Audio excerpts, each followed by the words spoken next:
हरे कृष्ण से भक्तों को हरे कृष्णा कृष्ण कृष्ण हरे हरे, हरे राम राम राम हरे हरे। ओम अज्ञानतिमिरन्धस्य ज्ञानाञ्जन शलाकया चक्षुरुन्मीलितं येन तस्मै श्री गुरवे नमः। जय श्री कृष्ण चैतन्य प्रभु नित्यानंद श्री अद्वैत गदाधर शिवासादि गौर भक्तवृंद। तो आज मैं जल्दी ज्वाइन हुआ हूँ। हरे कृष्ण हरे कृष्ण हरे हरे, हरे राम राम राम हरे हरे। तो मैं एक भजन गाता हूँ, है ना। सुबह मैंने भजन गाया नहीं, तो मैं अभी भजन गाता हूँ क्योंकि समय भी बहुत है। 3 बजे तक हम शुरू करते हैं। नरसिंह आरती भी करेंगे गुरुजी? नरसिंह आरती है, ओके। नरसिंह आरती भजन गाने के बाद वो करेगी। आइए माता जी, ज्वाइन हुई। ज्योति रानी माता जी का नंबर। किसका? भक्ति रानी, ज्योति रानी। ज्योति रानी, अच्छा अच्छा ठीक है। तो हाँ, मैं एक भजन गाता हूँ। ओके, कृष्ण मोहन प्रभु और बना लेते हैं। ओके, ठीक हो गया। हरे कृष्ण, हरे कृष्ण, हरे कृष्ण सब भक्तों को हरे कृष्ण। वैष्णव गीत है क्या? वे उड़िया है ना वो, ठीक है। तो आज हम ये भजन गाते हैं।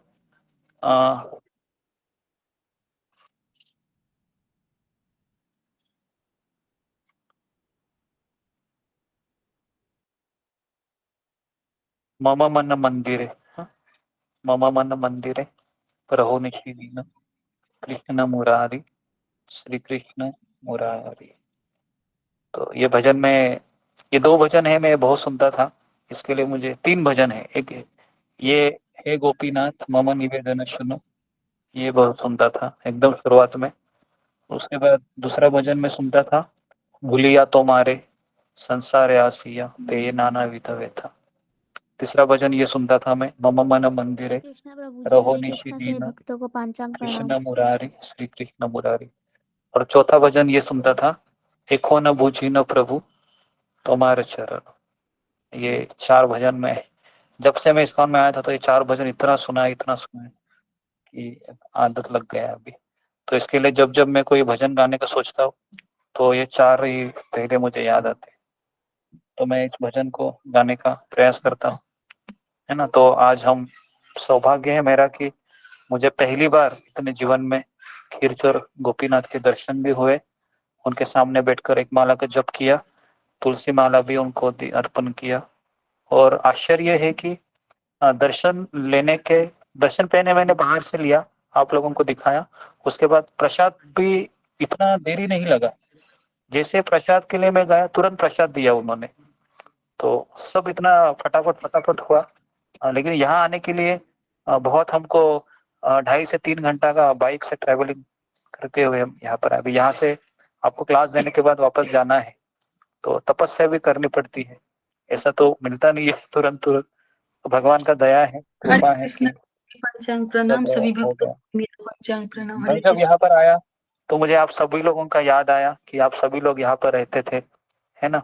तो यहीं पर हम सभी लोग खीरचोर गोपीनाथ का हर एक के हाथ में एक प्लेट, एक वो कप रहता था, और वो खाते हुए वो भगवान का प्रसाद का आस्वादन करते, है ना। ओके, तो अभी हम आगे बढ़ते हैं।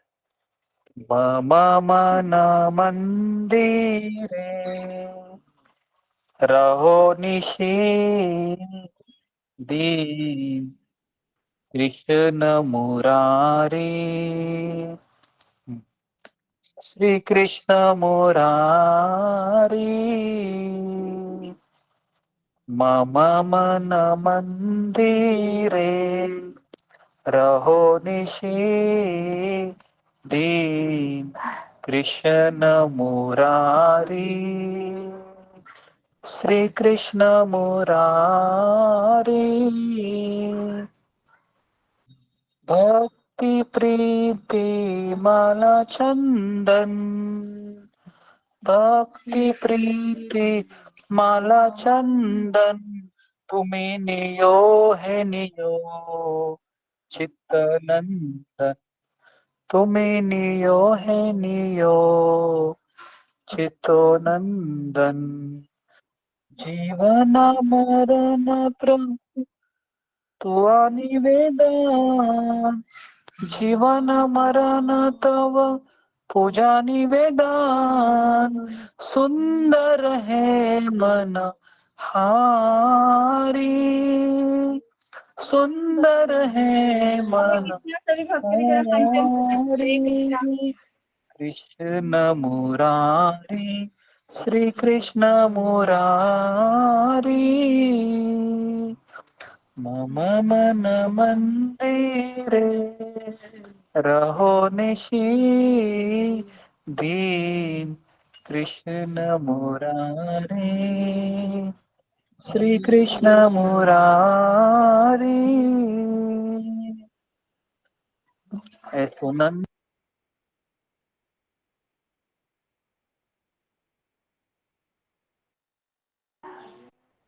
सुनंद हवे कुमार प्रेम नंद कुमार प्रदीपे आरती तो मार प्रेम प्रदीपे आरती तो नयन जमुना झरे निबार नयन यमुना झरे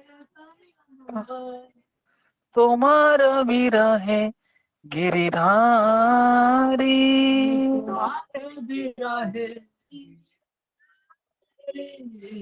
श्री कृष्ण मुरारी श्री कृष्ण मुरारी श्री कृष्ण मुरारी श्री कृष्ण मुरारी मम मन मंदिरे रहो निशी दीन कृष्ण मुरारी श्री कृष्ण मुरारी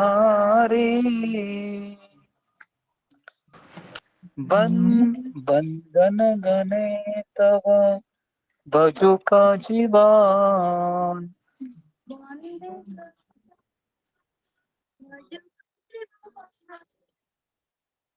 कृष्ण मुरारी श्री कृष्ण मुरारी श्री कृष्ण मुरारी श्री कृष्ण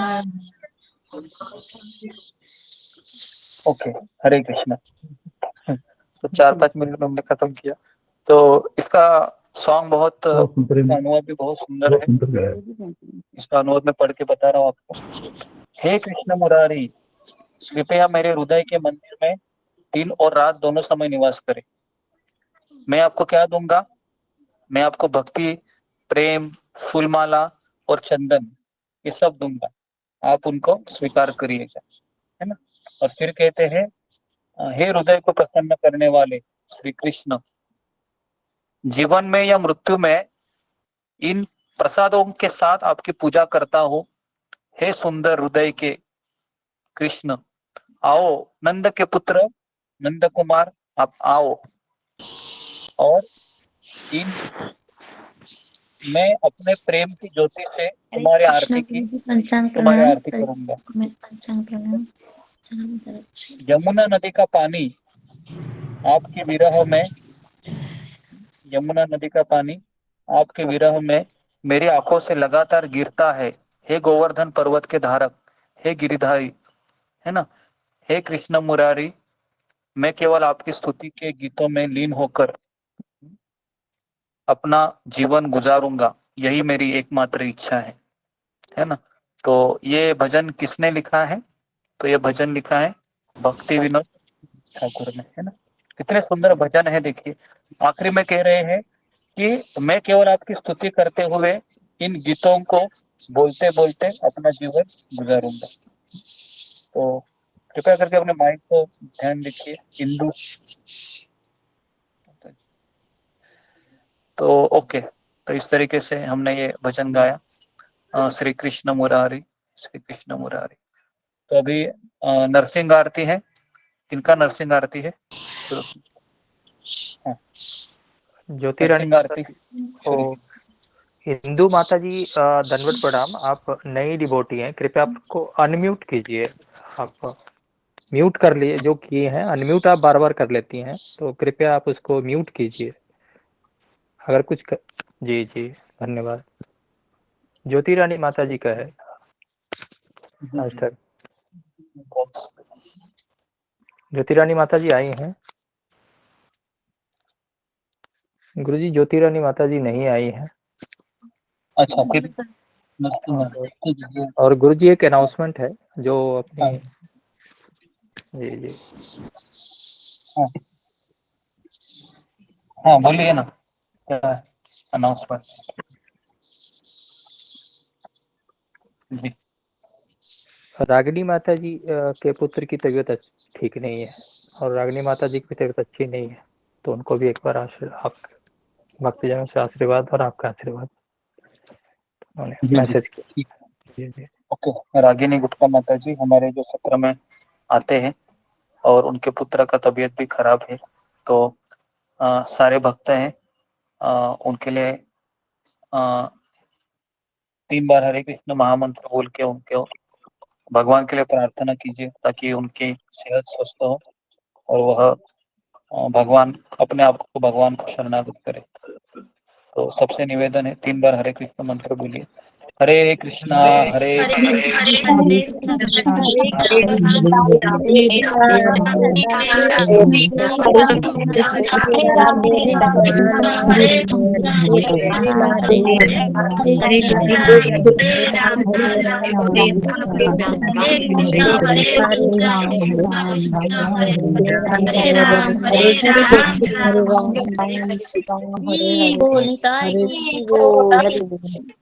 जी,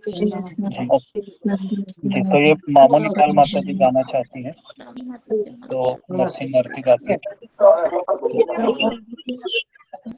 गुरुजी पंचांग प्रणाम, सभी भक्तों को पंचांग हरे प्रणाम। कृष्णा गुरुजी पंचांग प्रणाम। हरे कृष्णा सभी भक्तों पंचांग प्रणाम। जय नृसिंह श्री नृसिंह, जय जय नृसिंह। उग्रवीरं महाविष्णुं ज्वलन्त सर्वतोमुखं, नृसिंह भीषणं भद्रं मृत्युं नमाम्यहम्। नमस्ते नारसिंहाय,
वॉइस ठीक है।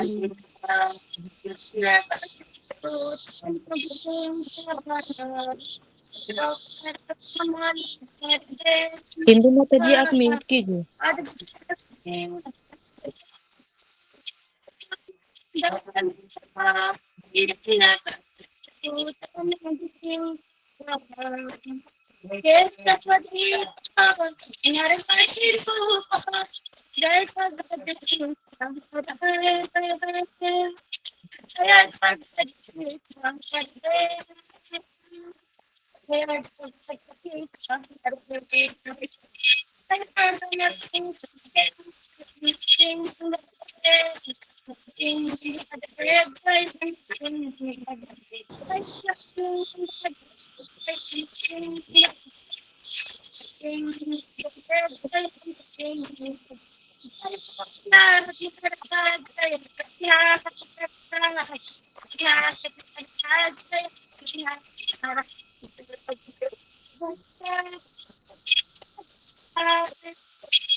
भगवान की जय।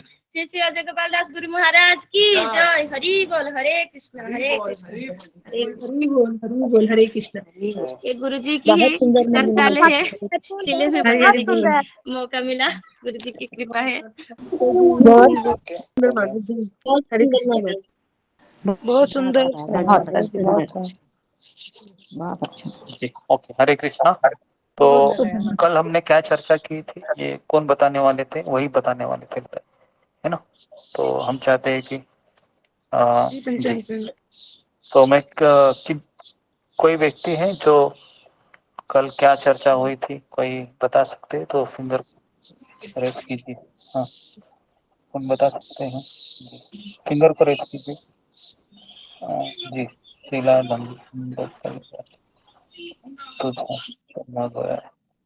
वही लोग देखते हैं। जी, मंजू सिंह। ओके, मंजू सिंह माता जी बोलो, कल क्या चर्चा किया था हमने? जी प्रभु जी, मैं अभी बोलती हूँ, बस 2 सेकेंड।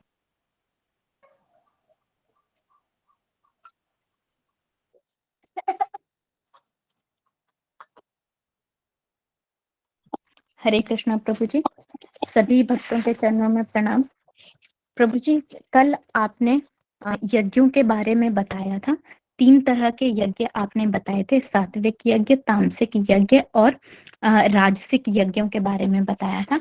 आपने बताया था जो देवी के भक्त होते हैं, गुरु जी के चरणों में जो देवी प्रणाम। के भक्त होते हैं या देवी देवताओं के भक्त होते हैं, उनमें सात्विक श्रद्धा होती है। जो भूत प्रेत की पूजा करते हैं वो तमोगुणी होते हैं, उनमें तामसिक श्रद्धा होती है। जो चंद्रदेव और सूर्य देवी देवी देवताओं के करते हैं, उनमें सात्विक श्रद्धा होती है। आपने एग्जाम्पल दिया था, जैसे रावण है, रावण में राजसिक श्रद्धा थी। उन्होंने तप किया था, लेकिन तप से उन्होंने ब्रह्मा जी से वरदान मांगा था। अब तांत्रिक पूजा के लिए भी आपने बताया कि वो तामसिक श्रद्धा होती है। और जो गांधी की पूजा करते हैं, हिटलर की पूजा करते हैं, वो राजसिक होते हैं। आपने फिर शिक्षा में बताया था कि सात्विक श्रद्धा, जो श्रद्धा होती है वो सबके हृदय में होती है, चाहे वे माने या ना माने। बस श्रद्धा अलग अलग प्रकार की होती है, जिस प्रकार का संग होता है वैसी श्रद्धा होती है। फिर आपने 2 डिफरेंस बताए थे, कर्म मिश्रित भक्ति और भक्ति मिश्रित कर्म बताया था। कर्म मिश्रित भक्ति में आपने बताया था कि 80% भक्ति होती है और 20% कर्म होता है। और भक्ति मिश्रित कर्म में आपने बताया था कि 20% भक्ति होती है और 80% कर्म होता है। जैसे आपने एग्जाम्पल दिया था कि किसी ने अपना नया ऑफिस खोला है, तो वो भक्तों को बुलाकर यज्ञ और कीर्तन करवा देते हैं। और कर्म मिश्रित भक्ति में आपने बताया था कि जो भक्त होते हैं वो जप भी करते हैं, भगवान का प्रसाद भी खाते हैं, लेकिन वो जो इच्छा होती है वो अपनी भगवान के सामने प्रकट करते हैं कि भगवान से इच्छा करते हैं वो। जो सकाम भक्ति होती है, जिसमें देवी देव का पूजन हम करते हैं। और सकाम कर्म योग जो होता है, उसमें हम फल की इच्छा कृष्ण भगवान से करते हैं। अब आपने फिर उसके बाद प्रश्न पूछा कि शास्त्रों में आर्थिक लाभ के लिए पूजा करने की सलाह क्यों नहीं दी जाती है। तो फिर आपने इसका आंसर बताया, क्योंकि फिर व्यक्ति जो होता है वो भौतिक जगत में ही आता है, वो सकाम कर्म बंधनों में लिप्त हो जाता है और भगवत धाम नहीं जा पाता है। और उसके बाद प्रभु आपने बताया कि बिना फल की इच्छा के जो यज्ञ होता है वो सात्विक यज्ञ होता है, जो भगवान की प्रसन्नता के लिए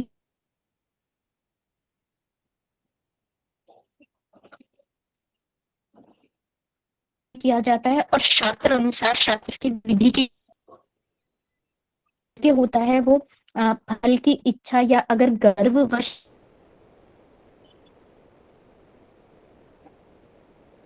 किया जाता है कि मैं एक बहुत बड़ा व्यक्ति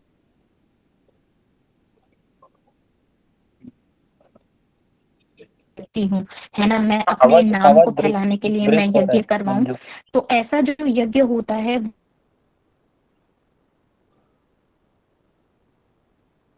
वो कर्मकांडी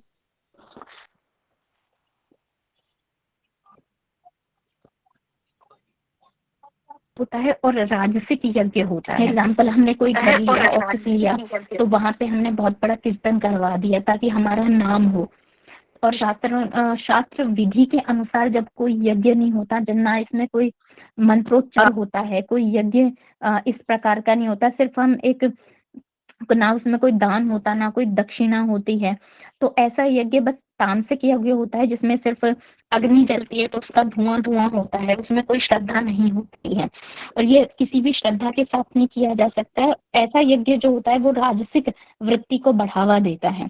एग्जाम्पल आपने दिया, भस्मासुर का एग्जाम्पल दिया कि भस्मासुर ने भगवान शिव की तपस्या की और उन्होंने वर मांगा कि मैं जिसके सर पे हाथ रखूं वो भस्म हो जाए, और वो उन पर मोहित हो गए, है ना। लेकिन जब जब भगवान शिव ने विष्णु जी की शरण ली तो फिर विष्णु ने इतना ही लिखा था।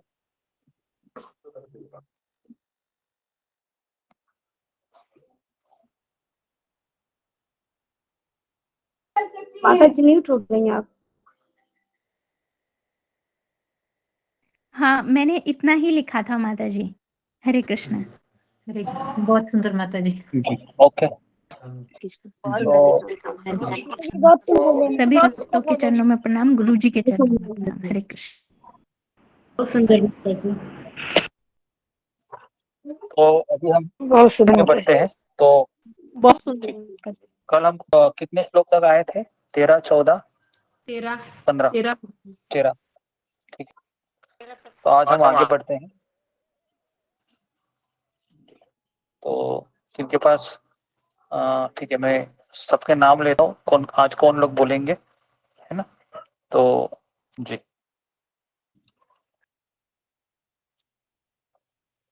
तो 14वां श्लोक से हम शुरू करेंगे या 15वां? 14, 15, 14 गुरु 14वां 14वां श्लोक है।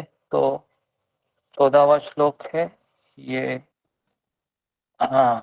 दीपा ठाकुर जी। 15वां श्लोक गौरी राठौड़। 16वां श्लोक काजल दत्ता जी। 17वां श्लोक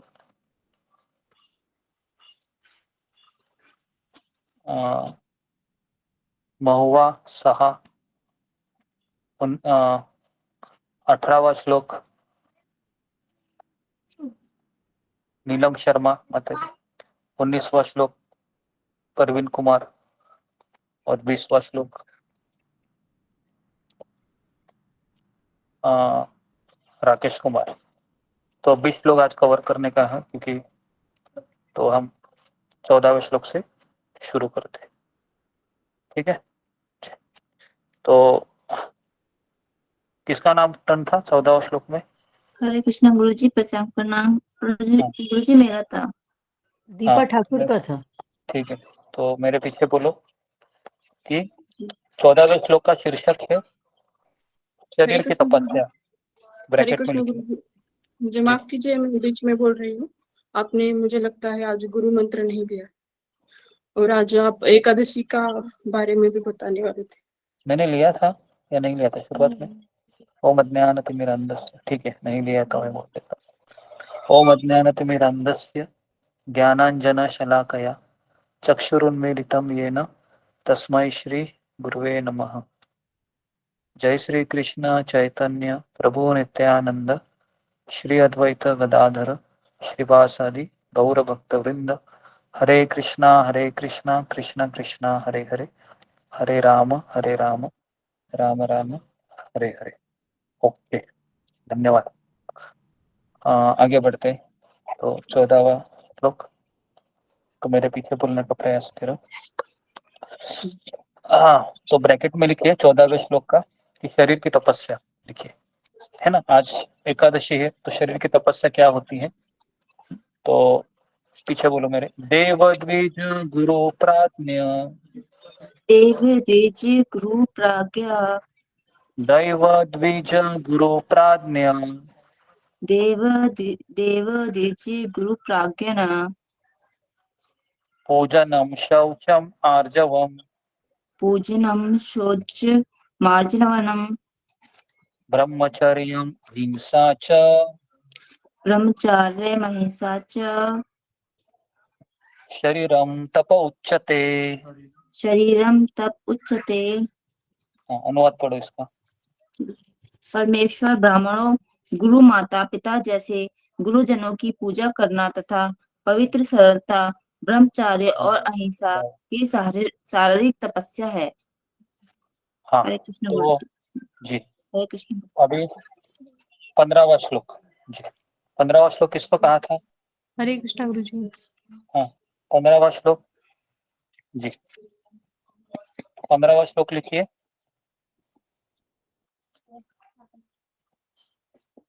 वाणी की तपस्या लिखो ब्रैकेट में, वाणी की तपस्या। वाणी मतलब बोलना। ओके जी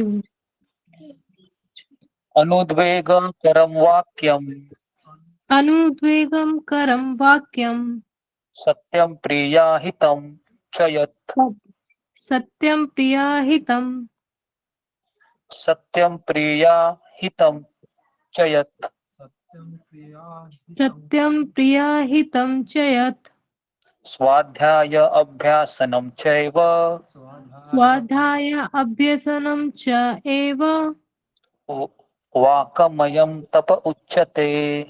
वाक्मयम तप उच्यते। अनुवाद, सच्चे भाने वाले, हितकर तथा अन्यों को क्षुब्ध न करने वाले वाक्य बोलना और वैदिक साहित्य का नियमित पारायण करना, यही वाणी की तपस्या है। हरे कृष्ण। ओके, अभी नेक्स्ट लिखिए मन की तपस्या, 16वां ब्रैकेट में लिखिए। आपके पास गीता रहेगी ना, उसमें लिखिए ये, क्योंकि तपस्या है ना, एक तपस्या नहीं है, शरीर की अलग होती है, मन की अलग, वाणी की अलग। अभी मन की तपस्या, तो 16वां किसको कहा था मैंने? मेरा गुरु जी। काजल दत्ता। जी, काजल दत्ता है क्या वो? काजल हाँ। दत्ता सुनो, ठीक है, तो मेरे पीछे बोलिए।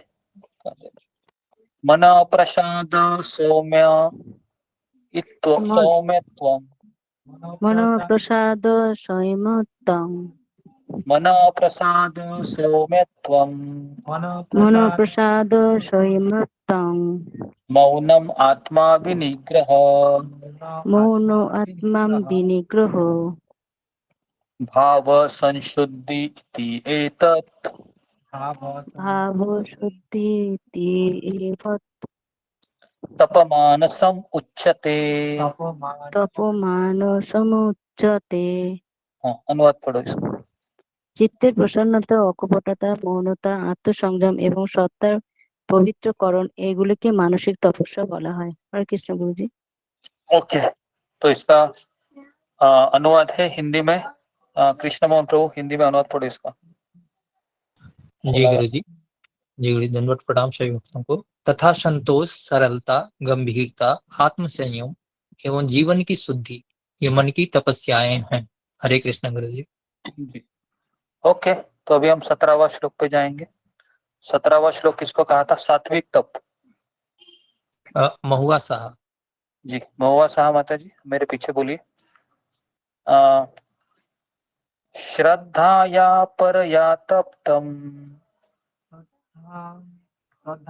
है क्या वो? नहीं है तो फिर नेक्स्ट नीलम शर्मा। नीलम शर्मा माता बोलिए। श्रद्धाया परया तप्तम, श्रद्धाया परया तप्तम, उसका भी ध्यान नहीं है क्या, या माइक बंद है? नहीं, बोल रही हूँ गुरुजी मैं, हाँ, बोल रही हूँ मैं। श्रद्धाया परया तप्तम। श्रद्धाया परया तप्तम।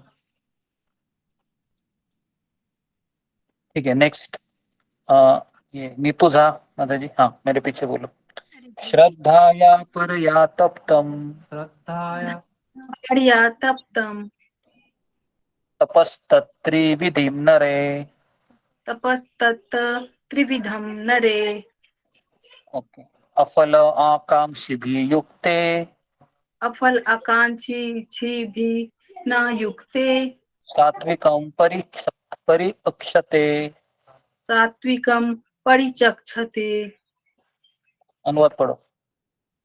भौतिक लाभ की इच्छा न करने वाले तथा केवल परमेश्वर में प्रवृत्ति मनुष्यों द्वारा दिव्य श्रद्धा से संपन्न यह 3 प्रकार की तपस्या सात्विक तपस्या कहलाती है। हरे कृष्ण। ओके, नेक्स्ट उसको कहा था प्रवीण कुमार। जी जी, हाँ, प्रवीण कुमार पर 18वां लिखिए। हरे कृष्ण गुरु जी, धन्यवाद जी। प्रणाम। सत्कार मानो पूजा अर्थम। सत्कार पूजार्थम। तपदम्भेन च एव यत्। तपोदम्भेन च एव यत्। तपदम्भेन च एव यत्। तपोदम्भेन च एव यत्। क्रियाते तत् इह प्रोक्तम्। क्रियाते तत् क्रियाते क्रिया तत् एतम्। राजसं कलाम् अधूर्वम्। राजसं अधूर्वम्। राजसं कलाम् ध्रुवम्। राजसंकलम अधूर्वम्। ओके, अनुवाद पढ़े।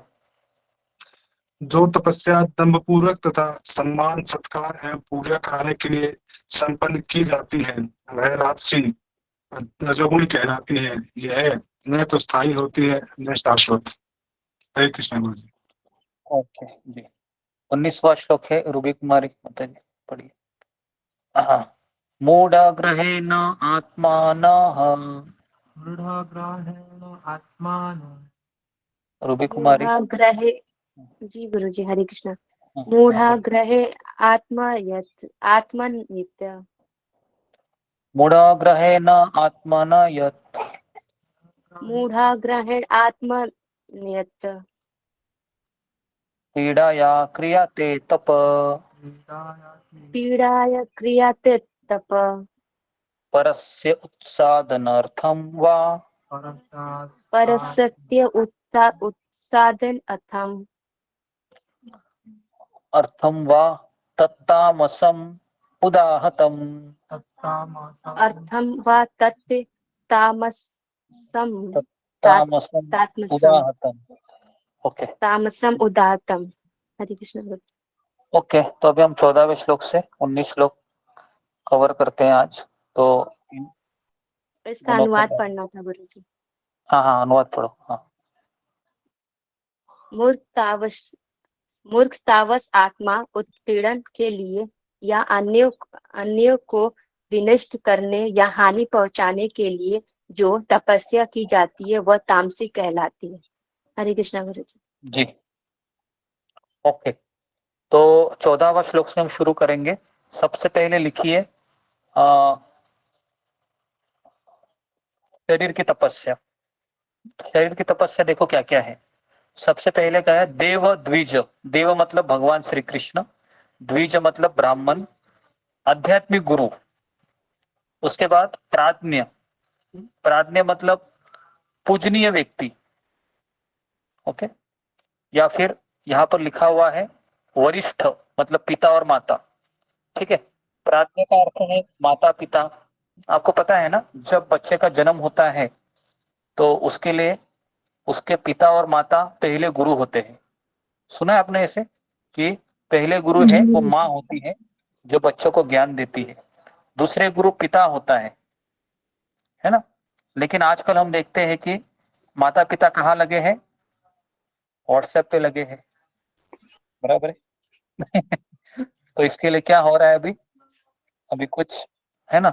बच्चा भी क्या सोच रहा है, मेरा गुरु कौन है, व्हाट्सएप है, यूट्यूब है, बराबर ना, ऐसे हो रहा है ना। बच्चा तो बोलता है नहीं माँ मेरे गुरु है, क्योंकि माँ तो लगी हुई है, पिताजी भी लगे हुए हैं। तो इसके लिए थोड़ा सा भी चेंज हो गया है कलयुग में, है ना। तो मोबाइल आने के पहले ऐसा लोग बोलते भी थे, माँ तुम्हारी पहली गुरु है, पिता गुरु है। तो इसके लिए शिवाजी महाराज की जो माँ थी, है ना, तो शिवाजी महाराज की माँ का नाम है जीजा माता, जो अपने बच्चों को हमेशा कृष्ण, राम, इनकी महाभारत, रामायण की स्टोरियां सुनाती है। आप में से कितने माताएं अपने बच्चों को कम से कम 10 मिनट 15 मिनट रामायण की या महाभारत की या गीता के कोई श्लोक पढ़ाते हैं? ऐसे फिंगर को ऐसे कीजिए, कोई है ऐसे? ओके। गुरुजी श्लोक नहीं पढ़ाते, कहानी बताते छोटा छोटा। हाँ, और कितने ऐसे माता है, अगर बच्चा नहीं बैठता है तो जरा 2-4 धवाड़ दे के भी उसको बिठाते हैं। ऐसे ऐसे भी एक कैटेगरी है। थोड़ा 2 कैटेगरी मैंने बोला, एक कैटेगरी है कि थोड़ा सा उसके पास नहीं तो नहीं सुनता है तो और 2 लगा देते हैं और बैठ अभी यहाँ पर, है ना। तो ऐसा भी होता है। तो दोनों में से कौन सा अच्छा है, पहला वाला है दूसरा वाला है, क्या लगता है आपको, कौन सा वाला अच्छा है? पहला वाला। ठीक है, लेकिन कलयुग के बच्चे पहले वाले कैटेगरी में आते हैं क्या? नहीं आते। फिर थोड़ा सा दूसरा कैटेगरी भी है ना, दूसरा। लेकिन धबाड़ा देने के बाद उसको चॉकलेट भी देना है ना, एक श्लोक बोलने के बाद, मतलब वो उसका मूड एडजस्ट हो जाए। समझ में आ रहा है ना, नहीं तो बैठेगा नहीं वो कल। ओके ओके, तो यहाँ पर बताया गया है कि हाँ, माता पिता का हो गया। नेक्स्ट है भगवान। भगवान की पूजा तो हर कोई करता है, क्योंकि भगवान के लिए माथा टेकने में किसी को कुछ समस्या नहीं है, क्योंकि भगवान निग्रह से बाहर आते हैं क्या डंडा मारने के लिए? नहीं आते। तो इसके लिए भगवान को कोई भी पूजा कर लेता है, उसमें कोई बड़ी बात ही नहीं है। दूसरा है द्विज। द्विज मतलब ब्राह्मण। तो बेसिकली आज हम देखते हैं समाज में जो ब्राह्मण होता है वो क्षत्रिय, वैश्य, शूद्र इन तीनों आश्रम का पिता होता है, क्योंकि वह ज्ञान देता है। लेकिन आज हम देखते हैं कि ब्राह्मण लोग क्या कर रहे हैं, मांस मछली खा रहे हैं, पता है ना। ऐसा जानवा पहनते हैं ऐसे, और टांगा चलाते हैं, रिक्शा चलाते हैं, और उनको पूछा जाए आप कौन है, तो क्या बोलते हैं वो, हम ब्राह्मण हैं। बोले सुना है आपने ऐसे, है ना। ड्राइवर रहेगा वो, है ना, 2 वो धागा पहनते हैं और बोलते हैं हम ब्राह्मण। ब्राह्मण कभी टांगा चलाता है, कभी रिक्शा चलाता है?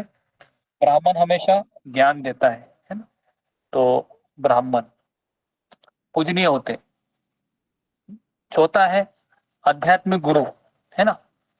आध्यात्मिक गुरु को क्या करना चाहिए, यहाँ पर लिखा हुआ है कि उनको सेवा करनी चाहिए, उनकी पूजा करनी चाहिए, आध्यात्मिक गुरु।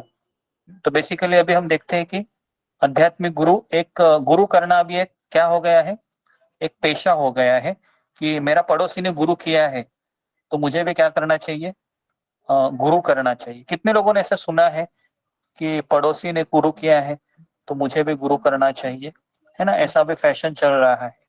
तो इसके लिए कई लोग दीक्षा इसलिए भी लेते हैं ताकि मुझे एक स्टैम्प मिल जाए कि मैं फलाने फलाने गुरु का मैं शिष्य हूँ, और अगर वो गुरु फेमस रहेगा तो फिर ऐसा लगता है कि मेरा भी कुछ समाज में स्टेटस है। तो इस तरीके से ये पूजा है, वो पूजा नहीं कहलाती है, ये सब भौतिक कार्य हो गया। ओके। और चौथा है कि हो गए सारे वरिष्ठ।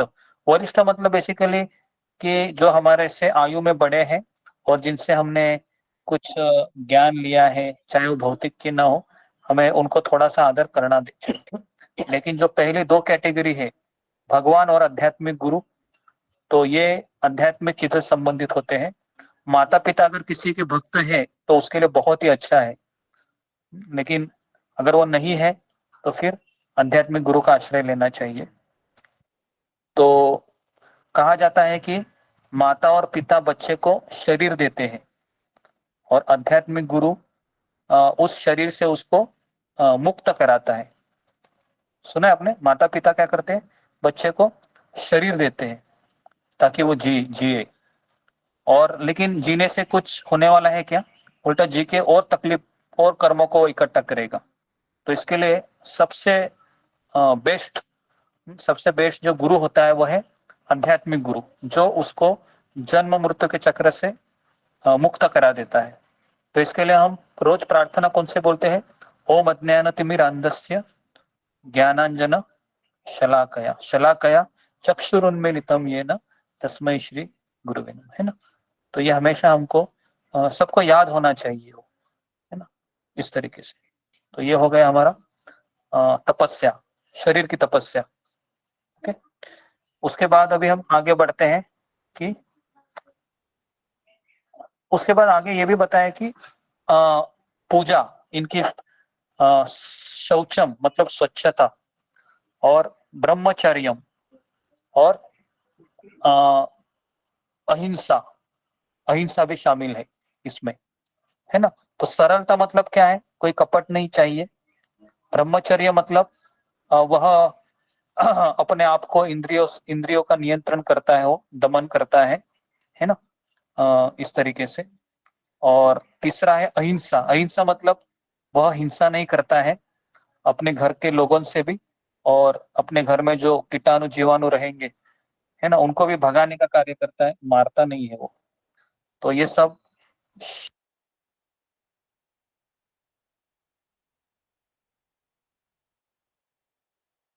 आवाज नहीं आ शरीर के रही। तत्व समझ में आया कि सिंपल है। 4 लोग हैं। पहला है माता पिता, दूसरा है भगवान, तीसरा है आध्यात्मिक गुरु, और चौथा कौन है? ब्राह्मण। इन 4 लोगों को आपको आदर देना है, इनकी पूजा करनी चाहिए हमेशा, आपको दिखे तो, ठीक है। अभी हम वाणी की तपस्या लिखिए। वाणी की तपस्या क्या है? सत्य बोलना। सत्य मतलब कुछ भी हो, है ना, चाहे मेरा गला क्यों ना कट, सत्य बोलना, है ना। लेकिन प्रॉब्लम क्या है कि अगर किसी को लगता है कि मैं सत्य बोलूंगी तो मेरा क्या होगा? मुझे 2-4 बातें सुननी पड़ेंगी, या फिर मुझे किसी का सुनना पड़ेगा। तो ऐसा होता है कभी कभी कि हम 1-2 तो बोल ही देते हैं दिन में, हाँ, होता है कि नहीं? ऐसा सच सच बताए, कितने लोग ऐसा होता है कि एक कुछ ना कुछ हम देते हैं। जी गुरु जी, झूठ बोल के। हाँ जी गुरु जी, होता है ऐसा। हो जाता है, ठीक है। तो अगर हम हमारी भक्ति के लिए बोल रहे हैं तो कोई प्रॉब्लम नहीं, ठीक है। अगर भक्ति का जैसा क्लास करना है, माला करनी है ना, या यात्रा जाना है, हाँ, थोड़ा सा, है ना, अपने भक्ति के लिए झूठ बोला तो ठीक है। लेकिन इसके लिए झूठ बोले कि मेरा काम बनना चाहिए, या मुझे साड़ी मिलना चाहिए, या मुझे फिर अलग अलग हमको ऐश्वर्य मिलने चाहिए, तो उसके लिए अगर हम झूठ बोलेंगे तो फिर ये गलत है। सत्य है, चला जाएगा। नेक्स्ट है प्रिय, हितकारी और दूसरों को अशांत करने वाले वचन बोलना, ये वाणी की तपस्या है। तो ऐसा नहीं बोलना चाहिए जिससे दूसरों के मन को ठेस पहुंचे, पहला काम, है ना। अगर किसी को निगेटिव भी बोलना है तो कैसे बोल सकते हैं कि हम अभी आपसे बात नहीं कर सकते हैं, हम बाद में बात करेंगे, मैं यहाँ से अभी जा रहा हूँ, मैं यहाँ से जा रही हूँ, मेरा मन विचलित हो रहा है। इस तरीके से बोलेंगे तो प्रॉब्लम नहीं है। लेकिन आप ऐसा बोलोगे कि तुम्हारा हमेशा यही चलता रहता है, आज तुम्हारे साथ 10 साल हो गए, रोज रात तुम्हारा यही नया नाटक रहता है, क्या करूं, है ना। तो ऐसे ऐसे शब्दों का प्रयोग करोगे तो क्या होगा? सामने वाला व्यक्ति और उद्विग्न होगा, है ना। तो इसके लिए आप इतना ही बोलिए कि हम अभी आपसे बात नहीं कर सकते हैं, क्योंकि अगर मैं ज्यादा बात करूंगी तो हमसे कलह होने के चांसेस ज्यादा है, हम बाद में बात करेंगे। और वहां से निकल जाइए। अगर वो आप रोकेंगे तो भी निकल जाइए थोड़े समय के लिए, ठीक है, इस तरीके से। तो इसके लिए कभी भी दूसरों के मन को ठेस पहुंचे ऐसे शब्द का प्रयोग नहीं करना चाहिए। यह है वाणी की तपस्या। दूसरा है कि जब एक शिक्षक बोलता है तो वह अपने छात्रों के निर्देश के लिए सच बोल सकता है, लेकिन ऐसे शिक्षक को उन लोगों से बात नहीं करनी चाहिए जो उनके छात्र नहीं है। कहने का तात्पर्य है कि जो शिक्षक है या गुरु है अपने शिष्य को डांट सकता है, लेकिन जिसने उसका आश्रय नहीं लिया है ना, जैसे अभी यहाँ पर कुछ लेडीज है तो उनके पति अगर मुझसे बात करेंगे तो मैं उनको डांट नहीं सकता हूँ, समझ में आया ना, क्योंकि वो मेरे कुछ लगते नहीं है। हालांकि मैं उनको कह सकता हूँ, जैसे अभी यहाँ पर मामूली पाल माता जी के पति आए थे, है ना, तो उनको मैंने एक माला दिया और कहा कि जप करो करके, है ना, तो मैंने रिक्वेस्ट किया, बैठ गया, बैठने के बाद जप किया उसने एक माला, अच्छा लगा, सारी बातें सुन रहा था आज। 1-2 घंटा था, सब कुछ हाँ हाँ हाँ हाँ बोल रहा था, बराबर है। तो माला का जप किया उसने और सपोर्टिव रहा, है ना। तो मैं चाहता हूँ कि हर एक हमारे ग्रुप में जो है ना औरत है वो अपने पति को इस तरह से इंस्पायर करे, थोड़ा मेरे कांटेक्ट में थोड़ा सा लाए जब जब ऐसा अवसर होगा। इसके लिए यात्रा सबसे बेस्ट है। अगर आप चाहते हैं कि मेरा घर हमेशा भक्तिमय वातावरण से प्रफुल्लित रहे तो आपको एक ही काम करना है, उनको यात्रा में लेके आइए। जब वो यात्रा में देखेंगे कि ये तो बहुत अच्छे लोग हैं, एक दूसरे की केयर करते हैं, तो वो खुद भी यहाँ पर ज्वाइन हो जाएगा। समझ में आ रहा है ना। तो इसके लिए आप वाणी की तपस्या यही है कि फिलहाल आप कुछ बोलिए मत, हाँ हाँ हाँ हाँ करते रहिए, और इतना सुनने के बोलने के बाद जब वो बोलेगा, हाँ पहले तो मैं इसको कुछ भी बोलता था पलट के जवाब देती थी, लेकिन अभी कुछ नहीं बोल रही है, चेंजेस है, तो वो देखेगा ना, वो सामने से बोलेगा फिर कभी ना कभी, चलो तुम्हारे गुरु जी से मिलके आते। समझ में आ रहा है क्या? हो सकता है ऐसे। इसके लिए वाणी की तपस्या बहुत जरूरी है ना।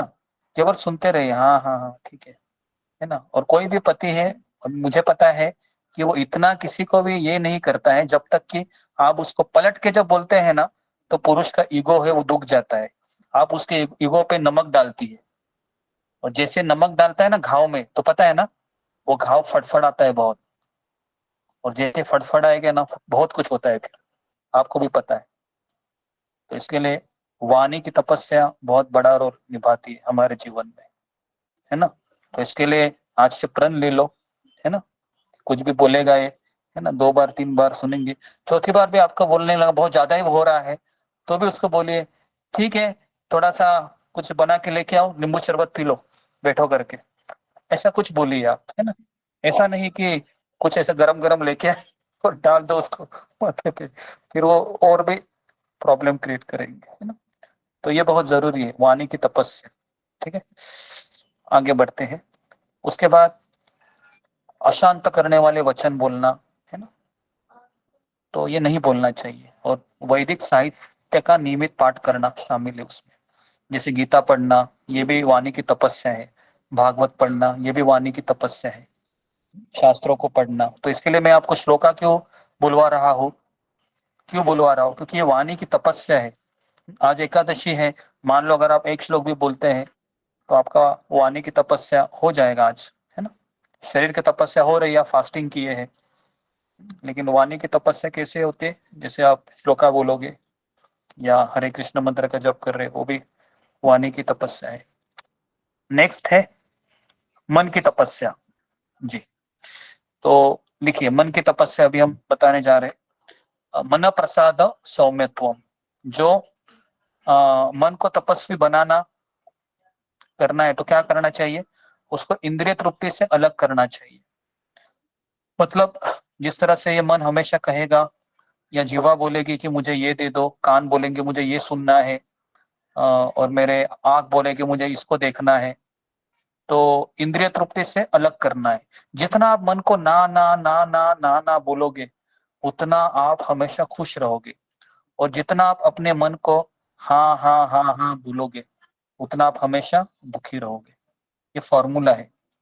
जब भी मन में विचार आता है ना, तुरंत ना बोलो नहीं, क्योंकि मन हमेशा ना गलत ही बोलता है 90%, है ना। ये मन हमेशा आपको भक्ति से दूर जाने की चेष्टा करेगा, कभी अच्छा बोलेगा नहीं। आप क्लास सुनने के बाद भी पता है मन ये क्या बोलेगा, अरे वो पॉइंट तो बताया ही नहीं। वो तो बोला ही नहीं, है ना। तो मन का काम क्या है, उसमें खोट देखना। समझ में आ रहा है, मन का काम क्या है, उसमें खोट देखना। वो खोट देखते रहेगा हमेशा, है ना। उसको 99% भी उसको अच्छा सुनाई देगा ना, तो 1% में ही देखेगा।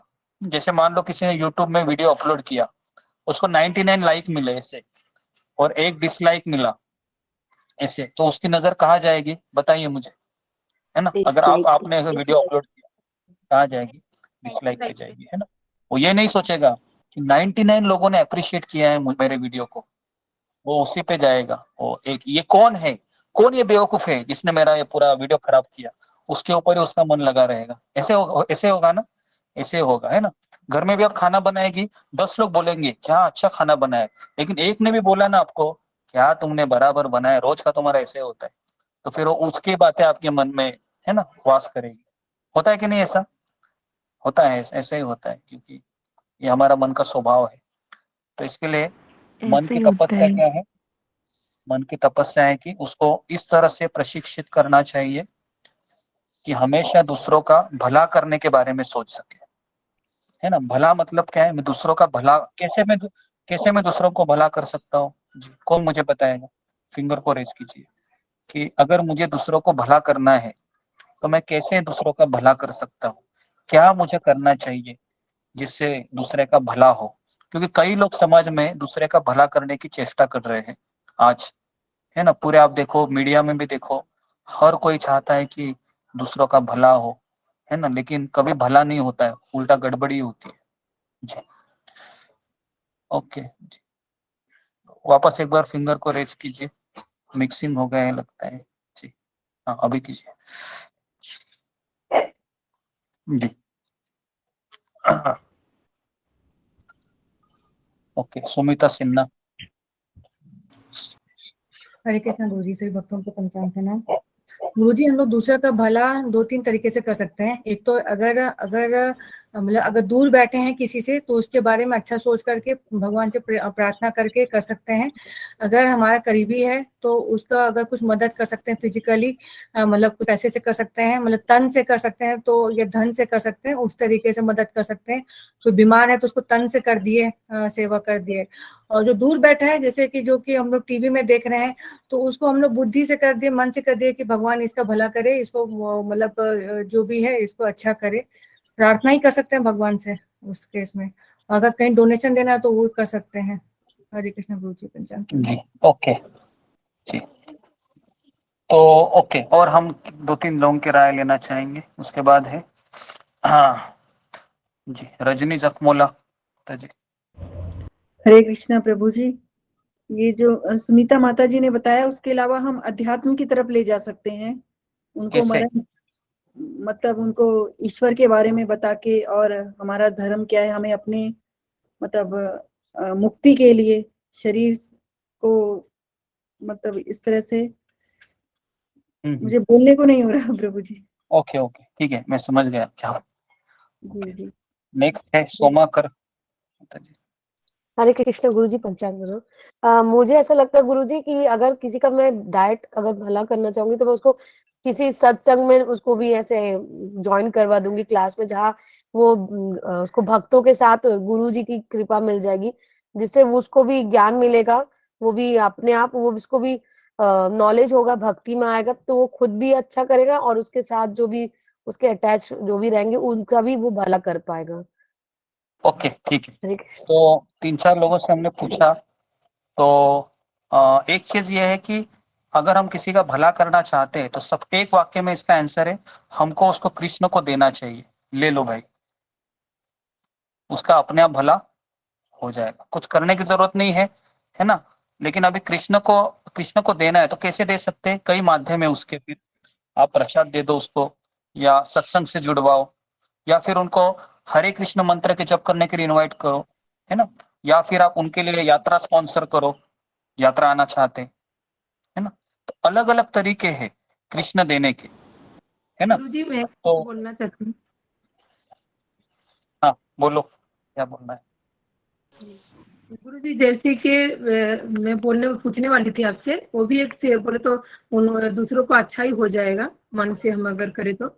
जैसे हमारे बाजू में एक रहते हैं, उनका घर में गई थी मैं एक दिन, देखी तो गोपाल एकदम ऐसा, वो लोग मंदिर भी साफ नहीं करते हैं, गोपाल ऐसे उनका कपड़े नहीं डालते हैं, वो ऐसे ही पड़ा है बोले तो उनका ऐसा है। तो मैंने उनको बता के आई थी कि मैं अगर गोपाल को अगर जो थोड़ा नहला के अगर कपड़े उनको डाल के मैं करके देके जाऊं तो बाद में मैं दिखा के जाती हूँ, हमारे गुरुजी ऐसा बोलते हैं, तो बाद में तुम कर लो। तो वो हाँ बोली। फिर मैं एक दिन भगवत गीता पढ़ती हूँ, वो सुन आके आके ज्यादातर सुनती है, तो वो बोलती है कि तुम क्या पढ़ती रहती हो, तो मैं बोलती हूँ भगवत गीता। बोलते बहुत अच्छा लगता है, मुझे भी भगवत गीता ला के दो, ऐसा बोली है मुझे। तो मैंने आज लाई हूँ, आज एकादशी का दिन है करके। तो कैसा है, वो भी एक अच्छा ही हुआ ना कि वो भी भक्ति में जुड़ जाएगा, धीरे धीरे मैं सत्संग में भी ला सकूंगी। और उनको आप जैसा बोलते हैं हमें कि ऐसा गोपाल का सेवा करना है, थोड़ा कुछ तो भोग दिखाना है, डेली एक दो श्लोक पढ़वाना है भगवत गीता का, तो वो भी एक हुआ ना।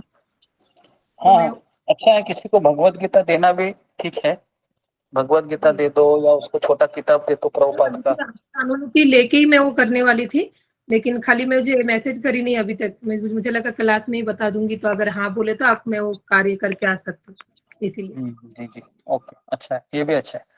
तो मन को इंद्रिय, हाँ, मन को इंद्रिय भोग के विचारों से दूर करके ही मन की संतुष्टि प्राप्त की जा सकती है ना। जैसे मैंने अभी कहा कि मन को ना बोलना है, क्योंकि मन हमेशा आपको इंद्रिय भोगों की तरफ ही खींचेगा।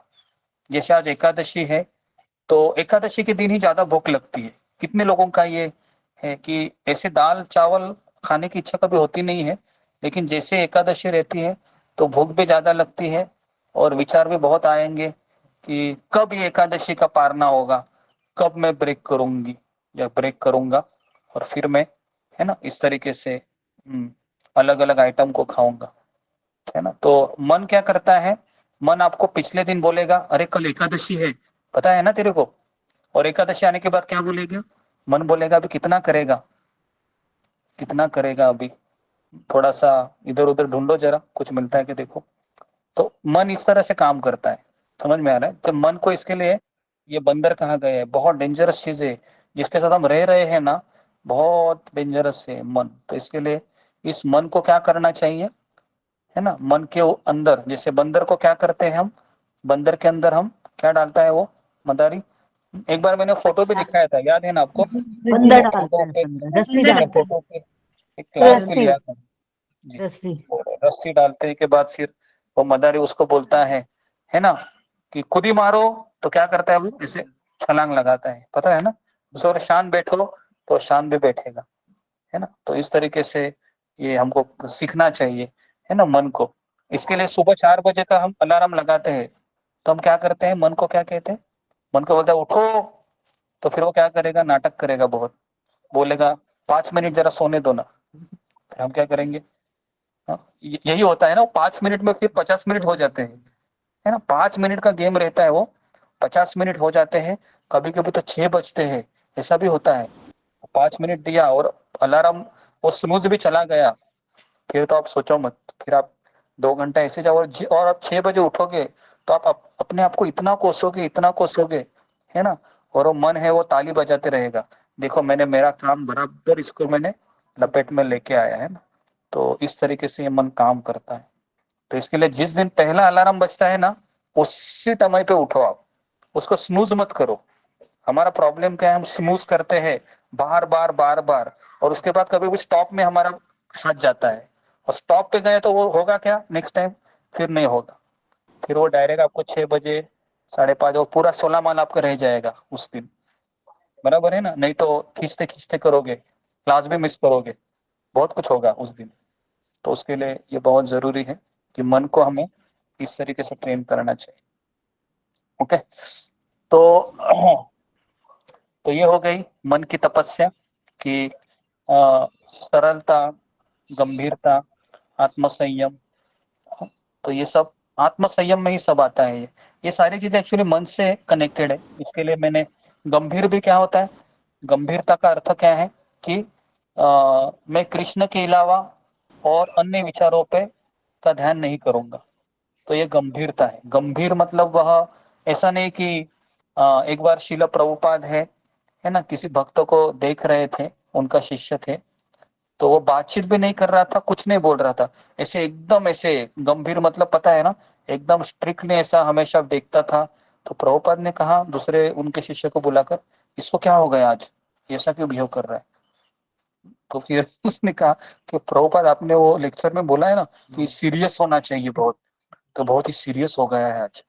अरे मैंने तो कहा था सीरियस होने को, ये तो कुछ और ही कर रहा है ये। अरे सीरियस होने का अर्थ है जपा करो ना ज्यादा, ये सब मुंह लेके क्यों ये खड़ा है? समझ में आ रहा है? तो सीरियसनेस का अर्थ ये नहीं कि कुछ हाव भाव को इस तरह से करे कि हम दूसरों को दिखाए कि ऐसे, पता है ऐसे भी कुछ लोग होते हैं, सुनने का तो वो उससे उससे कुछ फायदा नहीं है। आप माला करो, एक्स्ट्रा माला करो, वो सबसे बेस्ट रहता है ना। एक्स्ट्रा माला करो, उसको कहते हैं सीरियसनेस, सिंसियर। तो इसके लिए है ना, प्रभुपाद ने एक बार किसी उसी व्यक्ति को पकड़ा था, है ना।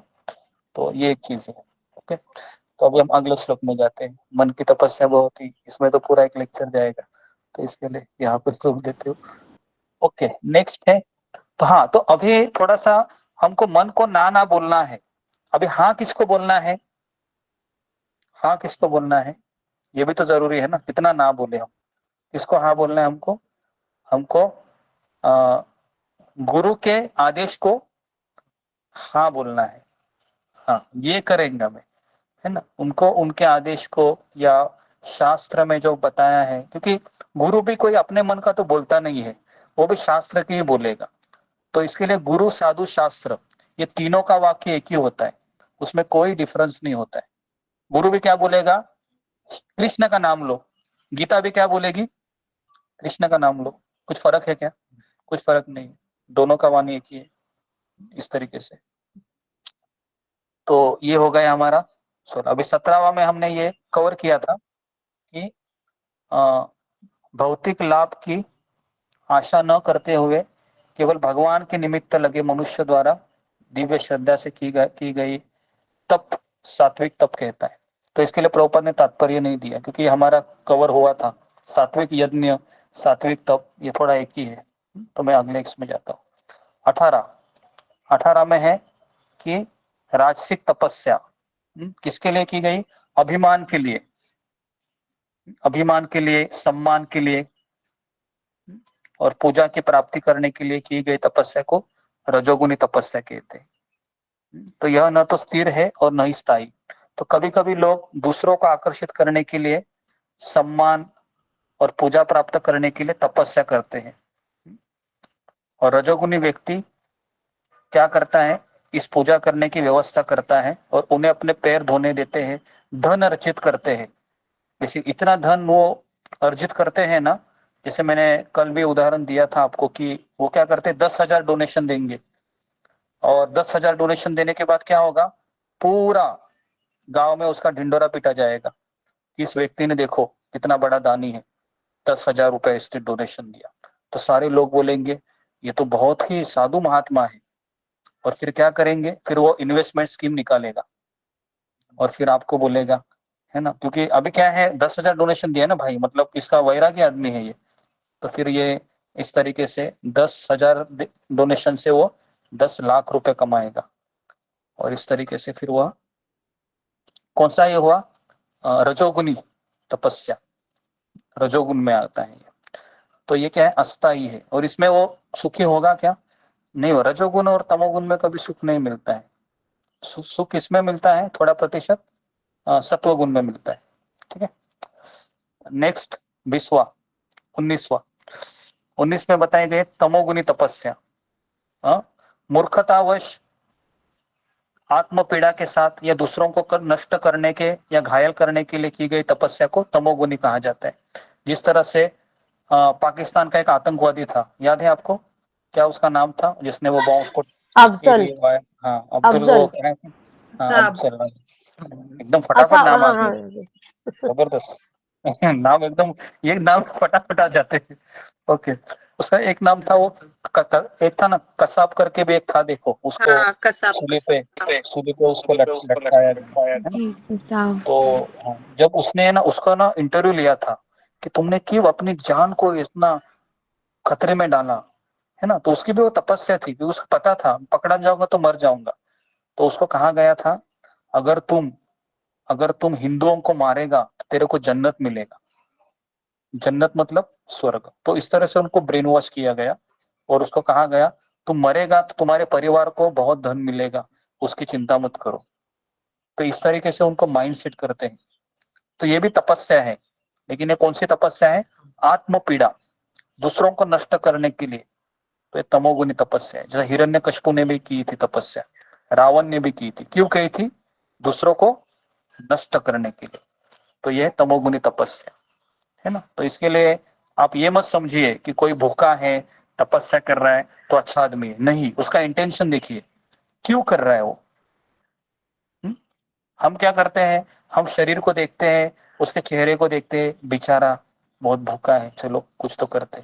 लेकिन उसका क्या करेगा? वो आपके पैसे से तंबाकू खाएगा, बीड़ी फूकेगा या दारू पिएगा।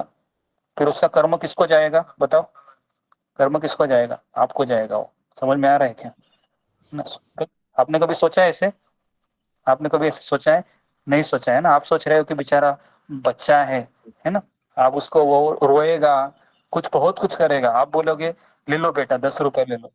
फिर वो क्या करेगा? 10 रुपए में जाके वो गलत काम करेगा उधर, है ना। अभी अभी उसके कुछ कर्मा है, आपको जाएगी। क्यों जाएंगे? क्योंकि पैसे किसने दिए? हमने पैसे किसने दिए? आपने दिए, है ना। तो आपने पैसे दिया तो अभी उसका हिसाब किताब आपको भी आएगा ना, बराबर है। तो ऐसे ये काम करता है। तो इसके लिए सबसे बेस्ट क्या है ना, हम जब भी ट्रेन में सफर करते हैं ना, तो हम प्रसाद रखते हैं थोड़ा सा, ताकि कोई भिखारी आता है ना ट्रेन में, तो हम उसको दे देते। लेकिन आजकल के भिखारी बोलते हैं ये नहीं चाहिए, पैसा मांगते हैं वो। पैसा गुरु जी ऐसे बोलते हैं, पैसे चाहिए बस, पैसा दो।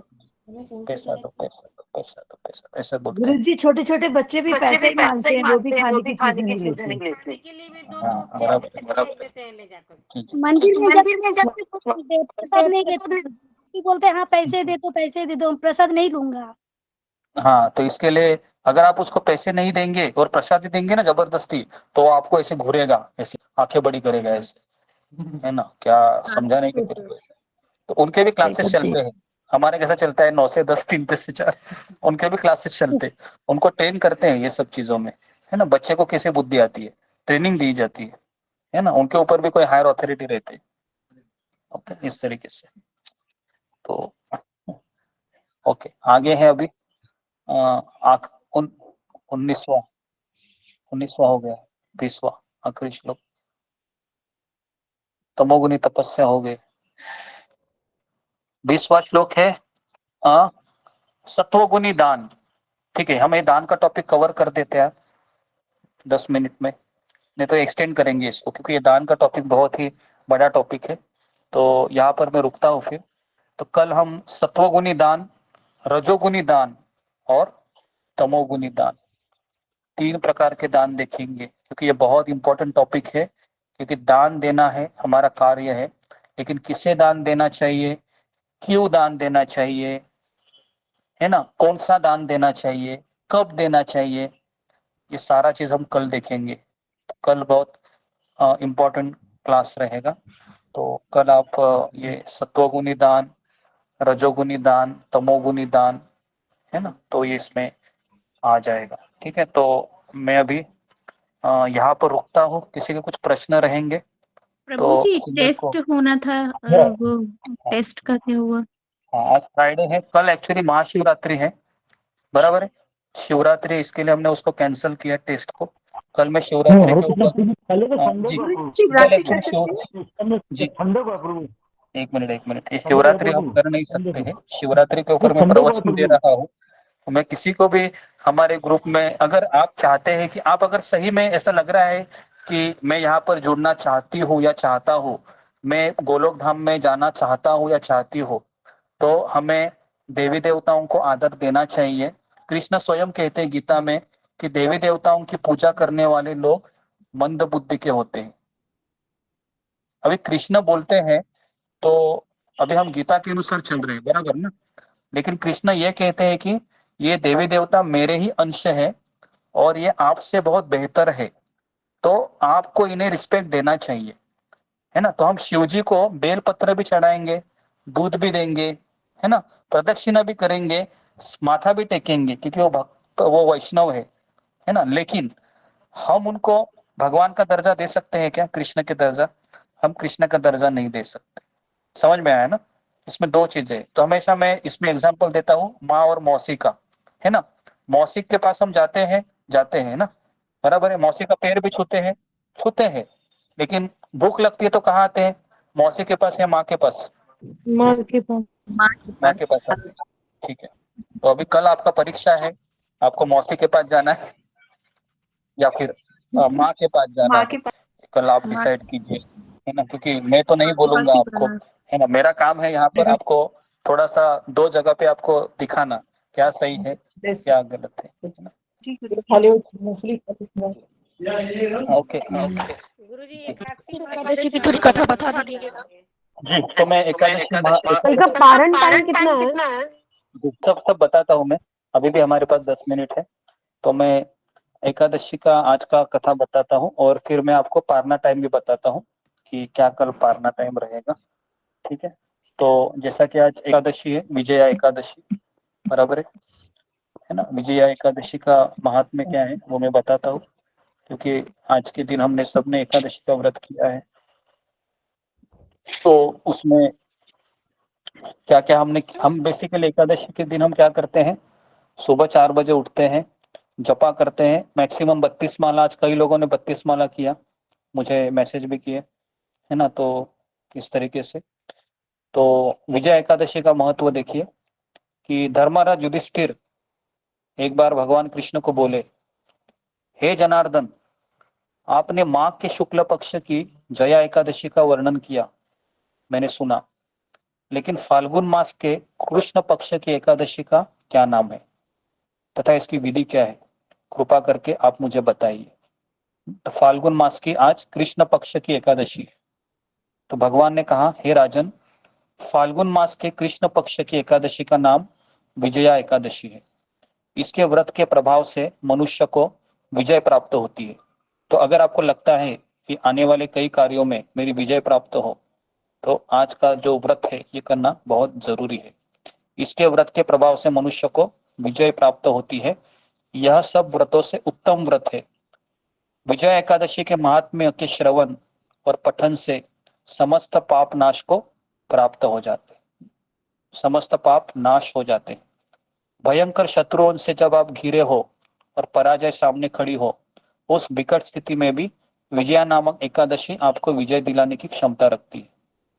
देखिए कितना इसका ये, लेकिन भक्त है किसके ऊपर निर्भर होता है? मैंने सुबह ही आज जपा टॉक में कहा था, राखे कृष्ण मारे के, मारे कृष्ण राखे के। अगर कृष्ण की इच्छा है तो मुझे कोई मार नहीं सकता, कृष्ण की इच्छा है कि मैं जीव, है ना, या मैं मरूं, तो बेसिकली मुझे कोई बचा नहीं सकता। तो इसके लिए वह हर स्थिति में वो विजयी होता है, क्योंकि उसको पता है कि मुझे कृष्ण की इच्छा से ही मेरा पूरा शरीर का निर्वाह होने वाला है। अभी मैं विजय एकादशी के व्रत की कथा बता रहा हूँ। एक समय देवर्षि नारद ने जगत पिता ब्रह्मा जी से कहा, महाराज, आप मुझे फाल्गुन मास के कृष्ण पक्ष की एकादशी विधान कहिए।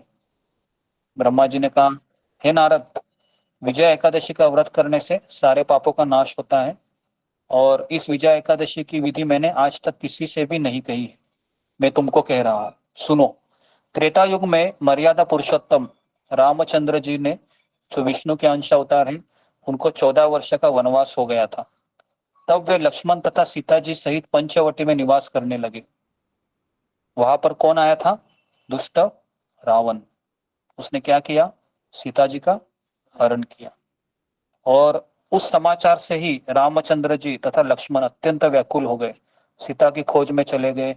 घूमते घूमते जब वे मरणासन्न जटायु के पास पहुंचे, तो जटायु ने सीता जी का वृत्तांत सुनाकर स्वर्गलोक चला गया, एक्चुअली वैकुंठ चले गए वो। तो कुछ आगे जाकर उनकी सुग्रीव से मित्रता हुई और कहा कि बालिका उन्होंने वध किया। फिर हनुमान जी ने लंका में जाकर सीता जी का पता लगाया, उनसे श्री रामचंद्र जी और सुग्रीव की मित्रता का वर्णन किया। वहां से लौटकर हनुमान जी ने भगवान राम के पास आकर सब समाचार कहे। उसके बाद रामचंद्र जी ने वानर सेना सहित सुग्रीव की संपत्ति से लंका को प्रस्थान किया। जब रामचंद्र जी समुद्र के किनारे पहुंचे, तब उन्होंने मगरमच्छ आदि से युक्त उस अगाध समुद्र को देखकर लक्ष्मण जी से कहा, इस समुद्र को हम किस प्रकार पार करेंगे लक्ष्मण? ये तो बहुत विशाल समुद्र है। तो उसके बाद लक्ष्मण ने कहा, आप सब कुछ जानते हैं प्रभु, यहाँ से आधा योजन दूर पर कुमारी द्वीप में वक्दालभ नाम के मुनि रहते हैं। उन्होंने अनेक ब्रह्मा को देखे हैं। आप उनके पास जाकर उसका उपाय पूछिए। लक्ष्मण जी के इस प्रकार के वचन सुनकर प्रभु रामचंद्र जी वक्दालभ ऋषि के पास गए और उनको प्रणाम करके बैठ गए। मुनि ने उस समय मनुष्य का रूप धारण किया था। मुनि ने जान लिया कि ये स्वयं भगवान है राम। फिर भी उनको पूछा, राम आपका आना कैसे हुआ? रामचंद्र ने कहने लगे, हे ऋषि, मैं अपनी सेना सहित यहाँ आया हूँ। समुद्र पार करने का कोई उपाय बताइए, मैं इसी कारण आपके पास आया हूँ। वक्दालभ ऋषि ने बोले कि हे राम, फाल्गुन मास के कृष्ण पक्ष की एकादशी का उत्तम व्रत करने से ही निश्चय ही आपकी विजयी होगी। साथ ही आप समुद्र भी अवश्य पार करोगे।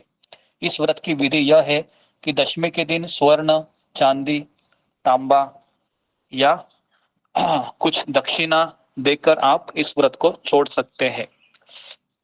उसके बाद कहा कि इस पर आप क्या कीजिए, वेदिका पर भगवान कृष्ण या नारायण को आप स्थापित कीजिए और एकादशी के दिन स्नान करके आप धूप, दीप, नैवेद्य, नारियल आदि से भगवान की पूजा करें। तत्पश्चात घड़े के सामने बैठकर रात्र भर आप क्या करो, जागरण कीजिए और द्वादशी के दिन नित्य नियम से निवृत्त होकर वो पूरे जो भी आपने किया है ना, आप ब्राह्मण को अर्पण कर दें। हे राम, यदि तुम भी इस व्रत को सेनापति सहित करोगे तो तुम्हारी विजय अवश्य होगी। रामचंद्र जी ने ऋषि के कथनानुसार इस व्रत को किया और इसके प्रभाव से राक्षसों पर विजय प्राप्त की। अतः हे राजन, जो कोई मनुष्य विधि पूर्वक इस व्रत को करेगा, दोनों लोकों में उसकी अवश्य विजय होगी। ब्रह्मा जी ने कहा, हे नारद, हे पुत्र, जो कोई इस व्रत के महात्म्य को पढ़ता या सुनता है उसको यज्ञ का फल प्राप्त होता है। तो इस तरीके से ये विजय एकादशी की व्रत की कथाएं जो प्रभु रामचंद्र ने की थी त्रेता युग का कनेक्शन।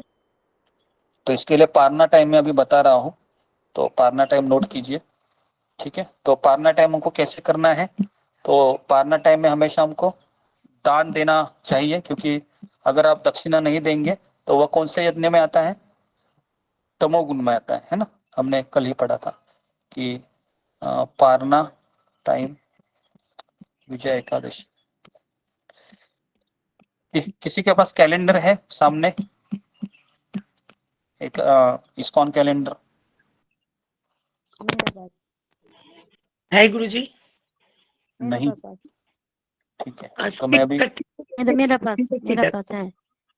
इस्कॉन कैलेंडर है किसके पास? है गुरुजी, मेरे पास है। हाँ, जरा देखिए पारना टाइम कितना है। गुरुजी 6:30 को लेके 10:30 तक। ओके, तो 6:30 से लेके 10:30 बजे तक है, लेकिन मैं सजेस्ट करूंगा आप आधा घंटा पहले, मतलब 7 बजे से लेके आप 10 बजे के बीच प्रसाद छोड़िए, है ना। तो 6:30 बजे तुरंत खाने की जरूरत नहीं, कभी कभी है ना, ज्यादा समय भी अच्छा रहता है, बेटर रहता है ना। तो हमको कैसे करना है, भगवान को भोग लगाना है, उसके बाद प्रसाद ग्रहण करना है और फिर हमको व्रत को छोड़ना है, कुछ भी जो भी दक्षिणा जो रहती है उसको देना। तो इस तरीके से ये मैंने आपको ये विजय एकादशी की कथा बताई, ठीक है। हरे कृष्ण प्रभु जी, कलश की स्थापना भी करनी होगी क्या? कलश की नहीं, हम अभी वैष्णव धर्म से जुड़े हुए हैं, तो उसके लिए हम बेसिकली 16 माला का जप करते हैं और उसके बाद हम सत्संग अटेंड करते हैं और हरिनाम संकीर्तन करते हैं, भगवान को भोग लगाते हैं। वही चीज हमको ज्यादा करनी होती है, ठीक है जी प्रभु जी। ओके, तो यहाँ पर मैं रुकता हूँ, 4-5 हो गए हैं, ठीक है। किसी का कुछ एक प्रश्न है, अगर एकादशी के बारे में है तो फिंगर को रेज कीजिए। हो गया। और कोई प्रश्न मत पूछिए। जय गुरु जी। हाँ बोलिए। हरिओम गुरु जी। वो ये विजय एकादशी का व्रत कब खोलना? कल 6:30 बजे से लेके 10:30 बजे के बीच में, सुबह 10:30। जी ओके। हाँ बोलिए दीपा ठाकुर, कुछ बोलना है? ये कि अगर कोई व्रत हरे कृष्ण गुरु जी, प्रशांत किया हो तो गुरु जी, ये एकादशी में कीर्तन, रात में कीर्तन करना जरूरी होता है? जी, रात को करना चाहिए कीर्तन एकादशी के लिए, शाम को। रात को नहीं करते, शाम को करते। रात को जागरण नहीं करना है, समझ में आ रहा है ना? सुबह 4 बजे उठना है। हाँ, नहीं तो रात को जागरण करते रहेंगे और सुबह सो जाएंगे 11 बजे तक, 10 बजे तक, ऐसा मत कीजिए। ओके जी, ठीक है। और देवी मंडल दक्षिणा जैसे कह रहे थे आप। हाँ, दक्षिणा देनी है कह रहे थे आप। वो आप अकाउंट डाल दीजिए, जो हमारा कॉमन जो है ना नंबर रहता है हमेशा, है ना? गुरुजी वो जो मैंने मॉर्निंग में डाल दिया। जी जी, आपने डाल दीजिए, कोई बात नहीं। उसको आपने जिस भावना से डाया वो चला जाएगा ना द्वादशी के दिन। ठीक है। हाँ जी गुरुजी, मैंने अच्छा मॉर्निंग प्रभु में जी, करा प्रभु जी दोपहर में अगर करा। वैसे भी नहीं करते तो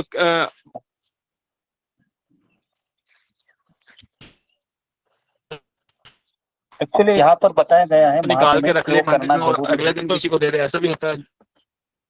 हाँ, अगर आपकी नहीं, भावना जैसे है निकाल कि के रखते उस हैं टाइम मंदिर में अगर रख मैं दिया नहीं डाल सकता हूँ तो नहीं, उसको निकाल के रख दिया, उसको बाद में किसी को दे। नहीं नहीं, ऐसा नहीं है। उसी दिन वो उसके यहाँ में जाना चाहिए जो पुरोहित ठीक है, है, इस तरीके से। ठीक है। गुरुजी हमें आपका एड्रेस पता लग सकता है आपका, मतलब प्रॉपर एड्रेस, मतलब जैसे अगर कुछ चाहिए करना हो तो आपका प्रॉपर एड्रेस कैसे पता लगे? एड्रेस जी, एड्रेस के लिए राधिका माता जी को पता है मेरा, है ना? तो राधिका माता जी से आप मैसेज कर सकते हैं। ठीक है। और किसी का कुछ प्रश्न? ठीक है गुरुजी। वृषाली तट गुरुजी बोलना है? मेरा हरे कृष्ण गुरुजी, मैंने सुना है कि एकादशी है वो 10वीं से ही शुरू होती है, मतलब जो सूर्य नहीं, जी हाँ, इस इस्कॉन में हम क्या करते हैं, रात को 12 बजे से हम शुरू कर रहे हैं। जैसा अभी आज एकादशी है ना, तो आज रात को 12 बजे से हम उसको कंसिडर करते हैं और पारना टाइम तक हम शुरू करते हैं, अगले दिन 6:30 बजे तक। ठीक है। कुछ कुछ मंदिरों में है वो सूर्यास्त के बाद पकड़ते हैं, जैसे पिछले दिन सूर्यास्त हो गया तब से एकादशी शुरू होती है। लेकिन जनरली इस्कॉन मंदिर में 12 बजे के बाद ही पकड़ते हैं। कुछ लोग रात को भी दाल राइस खा के सो जाते हैं, है ना, सूर्यास्त होने के बाद, इस तरीके से। ठीक है। गुरुजी किसी ब्राह्मण को दान दे सकते हैं? नहीं, हमें वैष्णव को ही दान देना चाहिए, ब्राह्मणों को दान मतलब क्योंकि आजकल अगर आपको ऐसा ब्राह्मण दिखता है जो मांस नहीं खा रहा है, नशा नहीं कर रहा है, तंबाकू नहीं खा रहा है, अगर आपके परिचित में, तो आप उनको दे सकते हैं। नहीं तो क्या होगा, जैसा मैंने कहा ना, है जी तो है। फिर वो आपके पैसे से कुछ करेगा, फिर आपको सारा कर्म है ना, एकादशी का कर्म आपके खाते में जाएगा, है ना, आपने अच्छे से इतना जी किया है, गुरुजी। वो सब चीजें। ठीक है। ओके। उस साधना माता जी कुछ बोलना है? गुरुजी मैं आपसे एक क्वेश्चन करना चाहती थी, 2 दिनों से पूछना चाहती हूँ। जो लोग नवनाथ की जो आपको पता है गुरुजी, पूजा करते हैं, तो वो पूजा किस कैटेगरी में आती है? वो नवनाथ का एक्चुअली वो ज्ञान योग कैटेगरी है, वो भक्ति योग में नहीं आता है, वो मायावती कैटेगरी है वो, है ना। तो भागवतम के 11वें स्कंद में वो कथा आती है, तब मैं उसके बारे में बताऊंगा आपको, नवनाथ का संप्रदाय कैसे चालू हुआ। ठीक है। 11वें स्कंद में वो आती है। हाँ, क्या जब मैं आपको यही बताना कि मेरे जो जीजा जी है, बहन के पति, तो वो उसके बारे में मैं काशीनाथ आपसे की बात करता हूँ जी, साधना माता जी। ठीक है। ठीक है। तो अभी ये थोड़ा सा हमको टाइम की कमी है, ठीक है। उसके बाद देवी, ठीक है, आखिरी क्वेश्चन लेता हूँ मैं अभी। ममता कुमारी माता जी बोलिए। हरे कृष्ण गुरुजी। गुरुजी ये 10वीं के दिन भी कुछ, एकादशी के एक दिन पहले 10वीं के दिन भी कुछ खाने, रात में क्या खाना है क्या नहीं खाना, ये सब कुछ नहीं, ऐसा कुछ नहीं, दसवीं के दिन आप कुछ भी खा सकते हो, नॉर्मल हमारा प्रसाद रहता है जी। ठीक है। गुरुजी, गुरुजी, हाँ, पंढरपूरच्या पांडुरंगाचं कुठलं म्हणजे हे पांडुरंग है वो कृष्ण ही है, वो कृष्ण ही ना? जी, कृष्ण ही है। ठीक है। कृष्ण ही। ओके, ठीक है। तो मैं ओके, हाँ बोलिए। हाँ, पांचांग प्रणाम।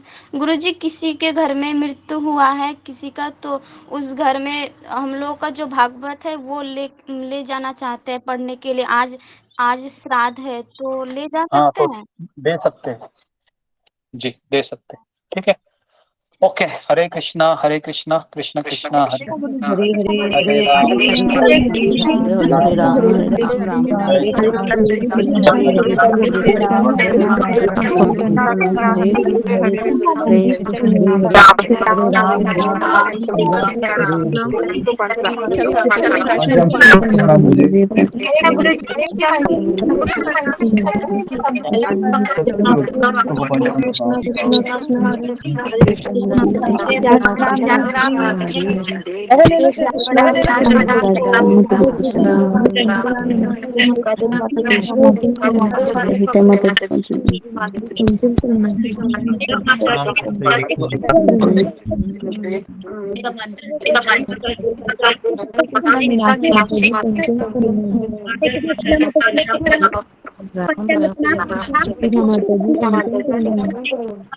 नमो माता दी प्रणाम जय प्रणाम।